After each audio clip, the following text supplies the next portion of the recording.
Good day. This is Mehdi Hojat. I'm the author of Love Has a Logic.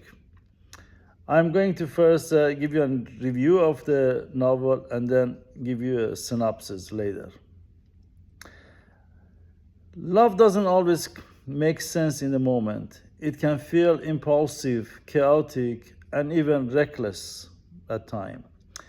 In the hindsight, a pattern reveals itself. Every relationship, every decision, every heartbreak plays its part in shaping a larger story.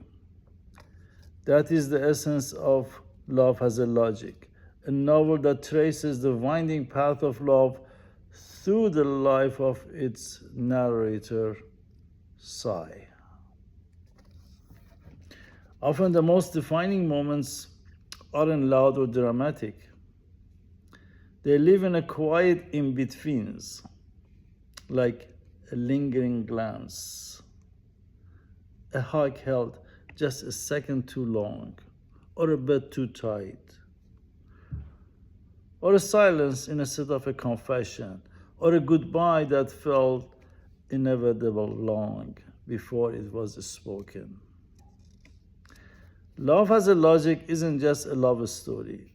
It's meditation on how love, loss, and life's complexity can transform us. It offers lessons in resilience and self-reflection, key forces in the journey towards self-discovery. Love in this story isn't just a feeling, it's a force. It compels us to chase dreams, endure hardship, and redefine who we are. Some novels tell the story, others makes you question what you thought you knew.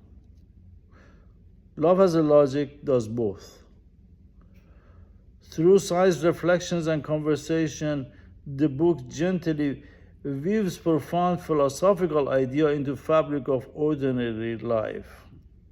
Sai grapples with Kant's moral imperative, considering whether love is an emotion or duty shaped by choice. He revisits Descartes, I think, therefore I exist, wondering whether love is rational or something that transcends thought. Then it's Pascal's idea that love has a logic that mind is unaware of, takes on renewed depth as Sais explore the role of intuition in connection. And with Spinoza's determinism, he faces the question, do we choose love or is it woven into the order of things for us? One reviewer called this novel a must read for anyone seeking to overcome adversity. It's rooted in love and loss, and it challenges the reader to reflect deeply through conversations that are intimate as they are philosophical. The novel also journeys through Persian mythology, intervening the epic tales of Siavash, Zal, and Shirin.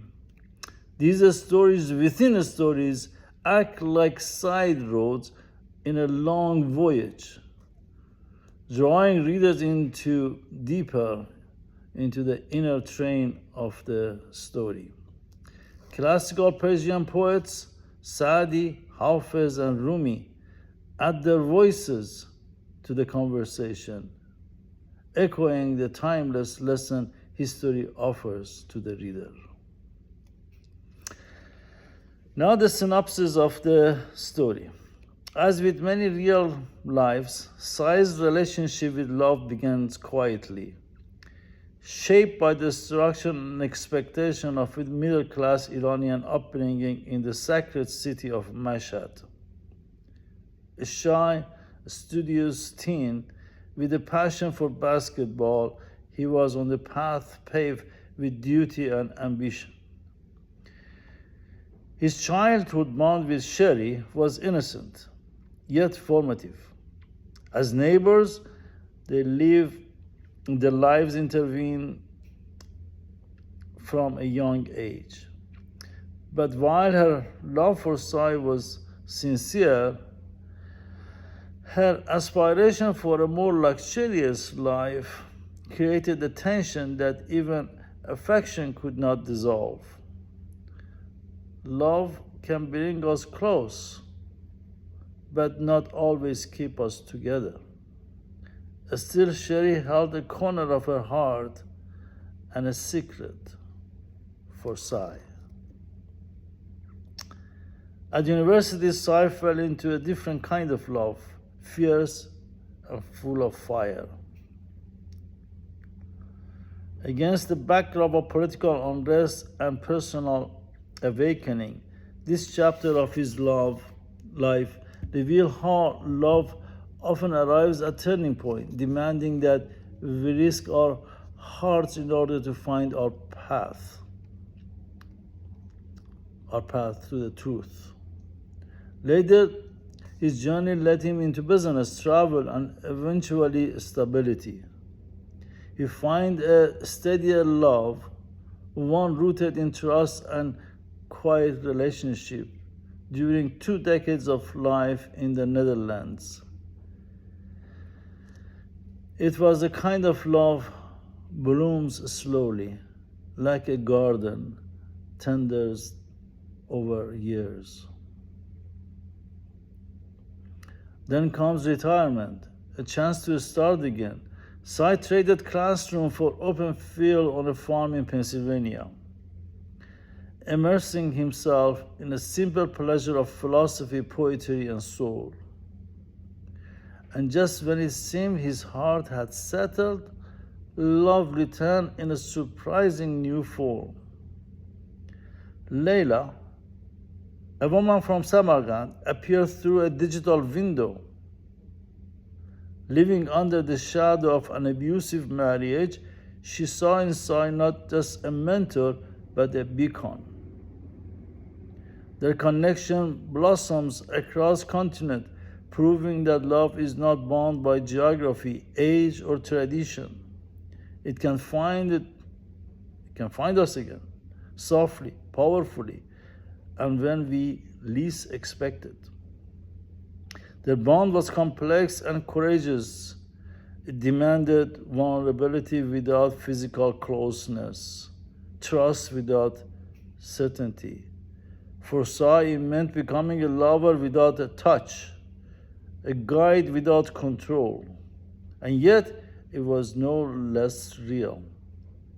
It reminded him and reminds us that even in life's second act, love has the power to revive the soul. The novel culminates not in a resolution, but in revelation. Joyful celebrations on Sai's farm marks not an end, but a recognition that the real story is not in what he achieved, but in how he loved and was loved in return. I hope you enjoy my novel, Love Has a Logic, a story that may just help you trace the quiet logic of love in your own life. Thank you.